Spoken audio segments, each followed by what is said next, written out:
Veg puff பேஸ்ட்ரியுடன்.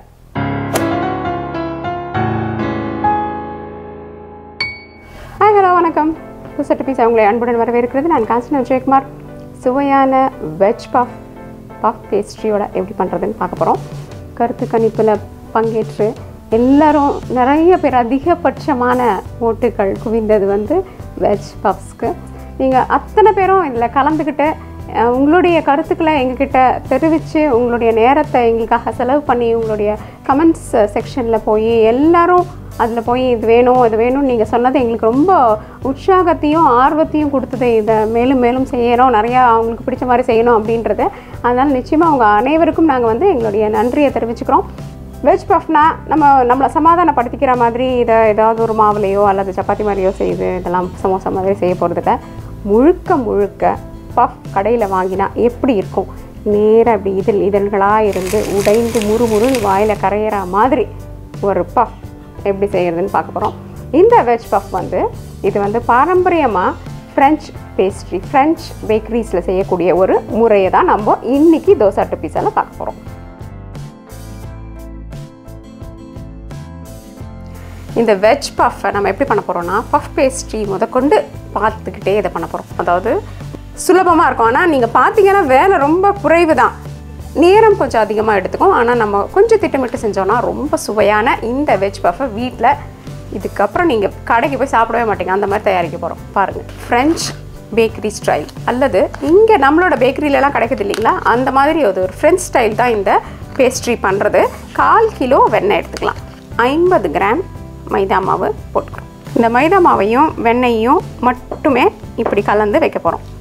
அதாவது வெண்ணெய் அதிகமாக இருக்குது, ஆனால் மைதா மாவு ரொம்ப குறைவாக இருக்கிறதுனால இப்படி ரொம்ப வளவளான்னு இருக்கும். ஆனால் நீங்கள் இப்படி முயற்சி பண்ணி ஒரு மெதுவாக அழுத்தம் கொடுத்தீங்கன்னா சுலபமாக இது கலந்துரும். இப்போ கொஞ்சம் அடிச்சு கொடுங்க. மாவு வெண்ணெயும் கலந்துருச்சான்னு பாருங்கள். இந்த கலவையை தயாரிக்கும் போது கை வச்சு பிசையணும்னு நினைக்காதீங்க. ஏன்னா கை வச்சு பிசையும் பொழுது வெண்ணெய் இன்னும் கொஞ்சம் நம்மளுடைய கையின் சூடு படுறதுனால ரொம்ப வேகமாக தளர்ந்து வந்துடும். அதனால இதை மரக்கரண்டி தான் ரொம்ப சிறந்தது இதுக்கு. இப்போ நல்லா கலந்துருச்சு. கலந்தோன்னா என்ன பண்ண போகிறோம்னா, நம்மளுடைய குளிர்சாதன பெட்டிக்குள்ளார இதை கொஞ்சம் நேரம் வைக்க போகிறோம். அதுக்கு இது மாதிரி ஏதாவது ஒரு வீட்டில் இருக்கக்கூடிய ஒரு தட்டில் இப்படி ஒரு பிளாஸ்டிக் தாளை போட்டுக்கோங்க. இப்போ நம்ம இதை எப்படி மூடுறோம், மூடிட்டு நம்ம வடிவத்தை கொடுத்துக்கலாம். அதுக்கு இப்போ குறைந்தது 1 மணி நேரத்திலிருந்து அதிகபட்சமாக 2 மணி நேரம் வரைக்கும் நம்மளுடைய குளிர்சாதன பெட்டிக்குள்ளே இதை வச்சிடலாம். அப்போ தான் என்ன ஆகும், இந்த வெண்ணெய் நல்லா இறுகி சரியாக நம்மளுக்கு ஊற்றுறதுக்கு வரும். இப்போ நம்ம வெண்ணெய் பகுதியை தயார் பண்ணி உள்ளே வச்சிட்டோம். அடுத்தது மாவு பகுதியை தயார் பண்ண போகிறோம். 1/4 கிலோ மாவு எடுத்துக்கிட்டோம். 1/4 கிலோ வெண்ணெய் எடுத்தோம் இல்லைங்களா, இப்போ 1/4 கிலோ மாவு எடுத்துக்கிட்டோம். இந்த மாவு கூட 1 தேக்கரண்டி சர்க்கரை, 1 தேக்கரண்டி உப்பு, 1 தேக்கரண்டி எலுமிச்சை சாறு, இது கூட 50 கிராம் வெண்ணெய், 100 மில்லிலிட்டர் அளவுக்கு தண்ணீர் இதற்கு தேவைப்படும். ஆனால் அது குளிர்ந்த தண்ணியாக இருந்தால் ரொம்ப நல்லாயிருக்கும். என்ன பண்ணலாம், தெளித்து பிசைஞ்சு, இது நம்ம எப்போதும் போல் சப்பாத்தி மாவு செய்கிற மாதிரி தான் ஒரு 3-4 நிமிஷம் வரைக்கும் பிசைஞ்சிடலாம். மாவை நம்ம நல்லா இந்த மாதிரி மிருதுவாக, ஆனால் அதே நேரத்தில் ரொம்ப திடமான ஒரு தன்மையில் இந்த மாவு இருக்குது. அப்படி நம்ம இந்த மேல் மாவை தயார் பண்ணணும். இதையும் நம்ம குளிர்சாதன பெட்டிக்குள்ளார வச்சிடலாம்.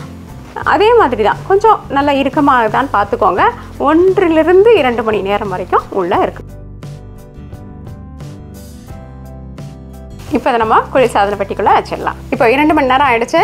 பார்த்தீங்களா, நம்ம உள்ளே வச்சது வெண்ணெய் பகுதி எப்படி ஆயிருக்கு பாருங்கள், நல்லா கெட்டியமாக ஆகிடுச்சு. இப்போ இந்த வெண்ணெய் பகுதியை லேசாக மாவை தேய்ச்சிக்கலாம், ஏன்னா மாவு ஒட்டும். இப்படி லேசாக இதனுடைய மத்திய பகுதியில் அடிக்க என்ன ஆகும், இந்த வெண்ணெய் ஒரு தாழ் மாதிரி நம்மளுக்கு இப்படி படர்ந்து வரும். இப்போ நம்மளுக்கு ஒரு தாழ் மாதிரி கிடச்சிருச்சு இல்லைங்களா. இந்த எங்கெல்லாம் வெடிப்பு இருக்கோ அதெல்லாத்தையும் இப்படி சேர்த்து விட்டுடலாம், ஒன்றும் பிரச்சனை இல்லை. இப்போது தேய்ச்ச வெண்ணெய் தயாராக இருக்குது நம்மக்கிட்ட. இது கூட நம்ம என்ன பண்ண போகிறோம், நாம் செய்து வைத்திருக்கிற மாவு, அந்த மாவை இப்போ உள்ளே வைக்க போகிறோம். வச்சிட்டோம். அடுத்தது வெண்ணெயை மேலே போடுறோம். இதுக்கு நம்ம கொஞ்சம் மேலே தூவறதுக்கு தாராளமாக மாவு பொடியை உபயோகப்படுத்திக்கலாம். இங்கே பார்த்தீங்களா, அவ்வளோதான், உள்ளே வச்சிட்டோம். நல்லா மாவை தூவிக்கோங்க. தூவிட்டு இப்போ இது ரெண்டத்தையும் சேர்த்து நம்ம தேய்க்க போகிறோம். நம்ம நல்லா தேய்ச்சிட்டோம். இதை இப்போ என்ன பண்ணலாம், மடக்கி கொடுக்கலாம். இங்கே ஏதாவது மாவு அதிகமாக இருந்ததுன்னா அதை மட்டும் எடுத்துடலாம், இல்லாட்டி லேசாக மடக்கி கொடுக்கலாம். பார்த்தீங்களா, ஒரு மடக்கு மீண்டும் ஒரு மடக்கு கொடுக்கலாம். மெதுவாக மீண்டும் தேய்ச்சி கொடுக்கலாம். இப்போ என்ன பண்ணியிருக்கோம், வெண்ணெயை தேய்ச்சோம், மாவு செய்ததை உள்ளே வச்சோம். இப்போ மீண்டும் இதே மாதிரி தேய்க்க போகிறோம். அருமையாக தயாராகிடுச்சு. இப்போ இதை மீண்டும் குளிர்சாதன பெட்டிக்குள்ளார ஒரு 2 மணி நேரம் வச்சிங்கன்னா என்ன ஆகும், இந்த உருகி வருது இல்லைங்களா, இதனுடைய தன்மை மாறி நம்மளுக்கு திரும்பவும் தேய்க்கிறதுக்கு சுலபமான ஒரு பக்குவத்துக்கு இது வரும். அதனால் நான் என்ன பண்ண போகிறேன், இதை எடுத்தேன் இல்லைங்களா, அதே வெண்ணெய் தாளை உபயோகப்படுத்தி இதை மூடி உள்ளே வைக்க போகிறேன். இதை குளிர்சாதன பெட்டிக்குள்ளே 2 மணி நேரம் வைக்கும். 2 மணி நேரத்தில் நம்ம தளர்வாக வச்சது எப்படி ஆயிடுச்சு பாருங்கள். மீண்டும் மாவை நல்லா போட்டுக்கலாம். நீங்கள் தைரியமாக மாவு மேலே போட்டுக்கலாம். அப்படி அதிகப்படியாக இருந்தால் கடைசியில் அதை தடவி விட்டு. இப்போ இந்த முறை நம்மளுக்கு தேய்க்கிறதுக்கு கொஞ்சம் சுலபமாக இருக்குது. அழகாக தேய்ச்சிட்டோம். இப்போ நம்ம இதை மீண்டும் பண்ணலாம். ரொம்ப அருமையாக தயாராகிடுச்சு. இப்போ மீண்டும் இதை குளிர்சாதன பெட்டிக்குள்ளார 2 மணி நேரம் வச்சா நம்மளுடைய பஃப் பேஸ்ட்ரி வெஜ் பஃப்ஸ்க்கு தயாராகிடும். வெஜ் பஃப்க்கு உண்டான பூரணத்தை நம்ம இப்போ பண்ண போகிறோம். அந்த பூரணம் ரொம்ப சுலபமானது தான். அதிகமாக நம்ம எதையும் சேர்க்க போகிறதில்ல. ஒரு வாணலியில் கொஞ்சமாக எண்ணெய் ஊற்றின போதும், அதில் கொஞ்சம் ஜீரகம் போட்டுக்கலாம். இப்போ என்ன பண்ண போகிறோம்னா, இந்த உருளைக்கிழங்குகள், வெந்த உருளைக்கிழங்குகளை வெங்காயம் போடும்பொழுது என்னாகும், அதை அன்றைக்கே நம்ம அதை சாப்பிட்டாகணும். அதை கொஞ்சம் அடுத்த நாள் வச்சுருந்தோம், இந்த பூரணத்தை வச்சு சாப்பிட்டோன்னா என்னாகும், அதனுடைய மனம் மாறுபடி ஏற்படும். அதனால தான் என்ன பண்ணுவாங்க, பேக்கரியில் பொதுவாக வெங்காயம் போட்டு இந்த பஃப்ஸை செய்ய மாட்டாங்க. சுவைக்கேற்ப உப்பு சேர்த்துக்கலாம். பச்சை பட்டாணி வெந்தது. இப்போ நம்ம தேவைக்கேற்ப கொஞ்சம் தனியாத்தூள், மிளகாய்த்தூள், மஞ்சள் தூள், இது போன்ற தண்ணீரே இல்லாமல் இது போன்ற கட்டியான பூரணத்தை நாம் தயார் செய்துக்க வேண்டும். அப்போ தான் பஃப்குள்ளே வைக்கும் பொழுது அது உருகி வெளியில் வராமல் அல்லது அந்த மாவை ஈரத்தன்மை ஆக்காமல் பார்க்கலாம். கொஞ்சம் எலுமிச்சை சாறு இதில் சேர்த்துக்கலாம். இப்போ உள்ளே வைக்க வேண்டிய பூரணம் நம்மளுக்கு தயாராகிடுச்சு. இப்போ நம்ம உள்ளே வச்ச மாவு பார்த்திங்களா, அருமையாக வந்துடுச்சு. இப்போ நம்மளுடைய பஃப் பேஸ்ட்ரி செய்கிறதுக்கு தயாராகிடுச்சு. இதை நான் நறுக்கி உங்களுக்கு இதனுடைய மடிப்புகள் எப்படி இருக்குன்னு காமிக்கிறேன். இதனுடைய அடுக்குகளை பார்த்தீங்களா, அப்படியே வரிசையாக மாவு, வெண்ணெய், மாவு மற்றும் வெண்ணெய்னு அடுக்கான தாள்கள் மாதிரி உருவாகிருக்குது. இதை மீதம் இருக்கிற இந்த மாவை நம்ம என்ன பண்ணலான்னா, அழகாக மீண்டும் இதே மாதிரி இந்த தாளில் போட்டு நல்லா மடக்கி உங்களுடைய குளிர்சாதன பெட்டியில் இருக்கக்கூடிய ஃப்ரீசர் அறையில் இதை வச்சுடுங்க. 3 to 6 மாதங்கள் வரைக்கும் இது கெட்டு போகாமல் அப்படியே இருக்கும். ஒரு முறை இதை செய்யும்போது மட்டும்தான் கொஞ்சம் கஷ்டமாக இருக்கும். அதுக்கப்புறமா கொஞ்சம் நேரம் எடுக்கும். கஷ்டம் இல்லை, நேரம் எடுக்கும். அதுக்கப்புறமா நீங்கள் இதை நல்லா எப்போ வேணாலும் வேண்டியப்போ எடுத்துக்கலாம். இப்போ இதை நம்ம தேய்ச்சி நம்மளுடைய பஃப்களை தயார் பண்ணலாம். அவன்களை 180 டிகிரி சென்டிகிரேட் அல்லது 350 டிகிரி ஃபாரன்ஹீட்டில் நம்ம முன் சூடு பண்ணிக்கணும். அருமையான தாள் தயாராகிடுச்சு. இப்போ நம்ம என்ன பண்ணலாம், இதை 4ஆக வெட்டிடலாம். பூரணத்தை எடுத்து வச்சிடலாம். அவரவர் விருப்பத்துக்கு ஏற்ற மாதிரி இதை வச்சுக்கலாம். இந்த 2 உள் பக்கமும் பிரியாமல் இருக்கணும் அப்படின்னா கொஞ்சம் பால் இது சேர்த்து அதை ஒட்டி. அடுத்ததுக்கு இதுக்கு ஒரு சின்ன மாற்றம் கொடுக்கலாம். இதனுடைய மடிப்புகள்லாம் நம்ம விருப்பம்தான். இப்படி உங்களுக்கு பிடிச்ச வடிவமாக இதை வச்சுக்கலாம்.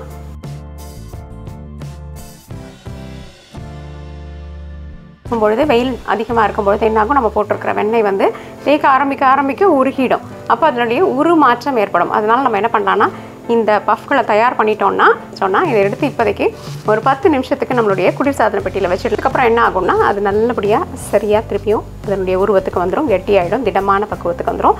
அப்போ நம்மளுடைய முன்சூடு செய்யப்பட்ட அவன்களில் போட்டு வைக்கிறதுக்கு சரியாக இருக்கும்.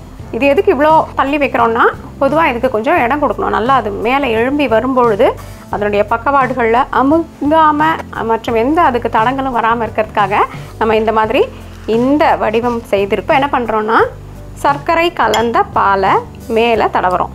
அப்போ இது என்ன பண்ணோம், இது வந்து அழகான ஒரு நிறத்தை நம்மளுடைய இந்த பஃப்க்கு கொடுக்கும். 20 நிமிஷங்கள் நம்ம இந்த அவனுக்குள்ளார வைக்க போகிறோம்.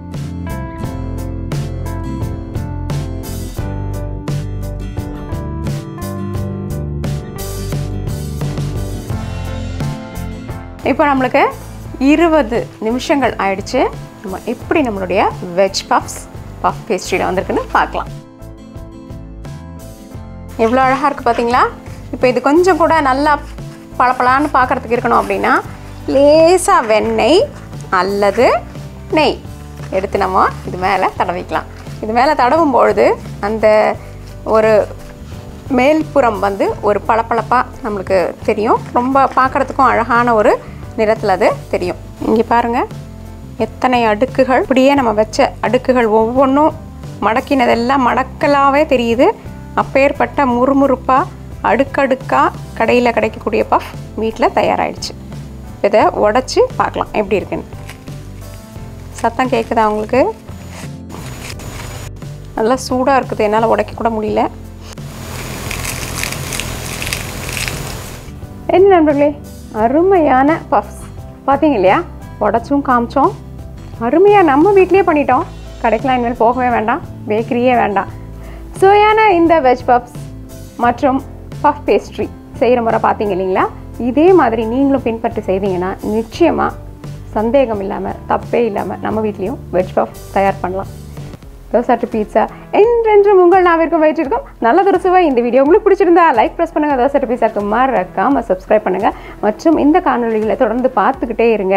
உங்களுடைய நண்பர்கள், உறவினர்கள் எல்லாருக்கும் இதனுடைய லிங்கை அனுப்பி கொடுங்க. நன்றி, வணக்கம்.